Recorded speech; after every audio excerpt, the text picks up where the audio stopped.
கர்த்தருடைய பரிசுத்த நாமத்துக்கு மகிமை உண்டாவதாக. இந்த புதன்கிழமை காலையிலே யாவரையும் சந்திப்பில் மிகுந்த சந்தோஷம். இந்த நாளுடைய ஆசீர்வாதத்துக்காக ஒரு வேத பகுதி வாசிப்போம். அது லூக்காவின் சுவிசேஷம் 10ஆம் அதிகாரம் 22ஆம் வசனம்.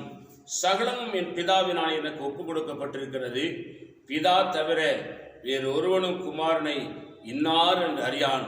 குமாரன் அவரை எவனுக்கு வெளிப்படுத்த சித்தமாய் இருக்கிறாரோ அவரே அவனுக்கு தவிர வேறு ஒருவனும் பிதா இன்னதென்று அறியான் என்றார். லேலூயா.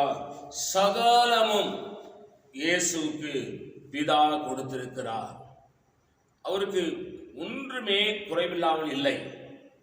என் பிதாவினால் எனக்கு ஒப்பு கொடுக்கப்பட்ட சகலம், இந்த உலகம் முழுவதும் இயேசுநாதருக்காக பிதா இந்த உலகத்தை ஒப்பு கொடுத்திருக்கிறார்.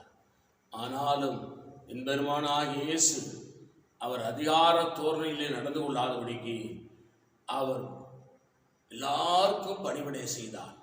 சீசர்களுக்கும் பணிவிடை செய்தார். குஷ்டரோகிகளை தொட்டு சுகமாக்கினார். குருடனுடைய கண்களை திறந்தார்.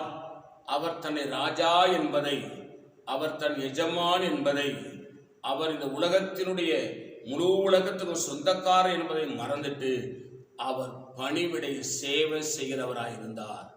இந்த உலகத்திலே கொஞ்சம் பதவியும் பட்டமும் வந்துவிட்டால், ஒரு பொறுப்பு வந்துவிட்டால் நமக்கு என்ன செய்ய முடியல, அதை எப்படி செயல்படுத்த தெரியாதபடிக்கு இந்த பதவியை நாம் தாறுமாறாய் அனுபவிக்கிறோம். சிலர் சர்வதிகாராய் மாறி போகிறார்கள். என்னமோ எல்லா அதிகாரமும் தனக்கு கொடுக்கப்பட்டதை போல நினைக்கிறார்கள். அது மிகுந்த ஆபத்து. வேதம் சொல்லுகிறது, அழிவுக்கு முன்னானது அகந்தை, விழுதலுக்கு முன்னானது மனமேட்டிமை. ஆகவே இப்படிப்பட்ட செயல்பாடுகள் இருக்கிறவர்கள் இதான் நடக்கும். ஆகவே இயேசுவுக்கு பிதா இந்த பூமியிலே சகலம் அவருக்கு ஒப்பு கொடுக்கப்பட்டும் அவர் பிதாவுக்கு சேவை செய்கிறவராக இருந்தார். தன்னை பெரிதாக காண்பித்துக் கொள்ளவில்லை. நமக்கு இந்த உலகத்தில் எவ்வளோ பெரிய ஆஸ்தி, அந்தஸ்து, பதவி, பட்டம் இருக்கலாம். அமைதியாயிருந்து சேவை செய்கிற உண்மையான அனுபவம் இருந்தால் இந்த பூமியிலே நாம் ஆசீர்வதிக்கப்பட்டவர்கள் என்பதை மறந்து விடாதீர்கள்.